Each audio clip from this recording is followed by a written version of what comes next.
Football মাঠে দেখি প্লেয়াররা গোল করে হ্যাটট্রিক করে, কিন্তু এখন তো দেখছি পেনাল্টি মিস করেও হ্যাটট্রিক করা যায়।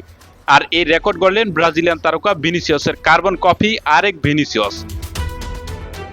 ফুটবল মাঠে পেনাল্টি মিস করা নতুন কিছু নয়, বড় তারকারাও মিস করে ফেলেন। কিন্তু একই ম্যাচে একই পেনাল্টি যদি কেউ তিনবার নেওয়ার সুযোগ পাওয়ার পরেও তিনবারই মিস করে বসেন, তাহলে তাকে আপনি কি বলবেন?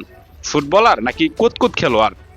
বুধবার রাতে কোপা সাউথ আমেরিকানায় ব্রাজিলিয়ান ফরওয়ার্ড কার্লোস ভিনিসিয়াস যা দেখালেন তা দেখে খুদ ফুটবল বিধাতাও বোধহয় মাথায় হাত দিয়ে বসে আছেন, যেন গোলপোস্টটা তার জন্য হিমালয় পর্বত হয়ে দাঁড়িয়েছিল।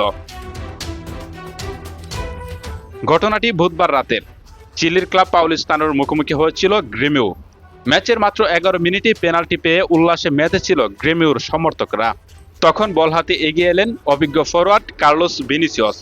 কিন্তু নাটক শুরু হলো ঠিক তখন থেকেই। ভিনিসিয়াসের প্রথম শটটি দারুণ দক্ষতায় রুখে দেন পাউলিস্তানোর গোলকিপার সেবাস্টিয়ান পেরেজ। কিন্তু গোলকিপার শট নেওয়ার আগেই লাইন ছেড়ে বেরিয়ে আসায় রেফারি এই শট বাতিল করে পুনরায় পেনাল্টি দেওয়ার নির্দেশ দেন। আর ঠিক তখনই ভিনিসিয়াস যেন প্রাণ ফিরে পেলেন। দ্বিতীয়বারের মতো যখন আবার পেনাল্টি নিতে যায়, এবার ভিনিসিয়াস শট নিলেন ডান দিকে, কিন্তু ভাগ্য এবারও সহায় হলো না। বল পোস্টে লেগে ফিরে আসে। নাটকীয়ভাবে রেফারি আবারও গোলকিপারের ভুলের কারণে পেনাল্টি বাতিলের বাঁশি বাজান। আর তখনই গ্যালারিতে হাসাহাসি আর বিস্ময়ের রোল পড়ে যায়।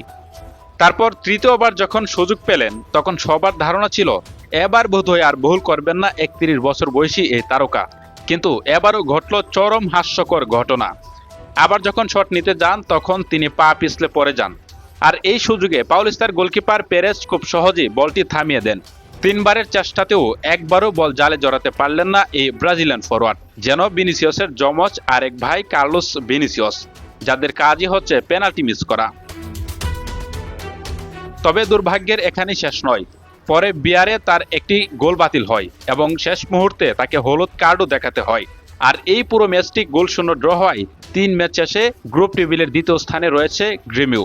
গত জুলাইয়ে ফুলহ্যাম থেকে যোগ দেওয়ার পর 40 ম্যাচে 25 গোল করা যে ফরওয়ার্ডকে নিয়ে ব্রাজিল জাতীয় দলে ফেরার আলোচনা হচ্ছিল, তার জন্য এই রাতটি নিশ্চিতভাবেই এক অম্লান মধুর স্মৃতি হয়ে থাকবে।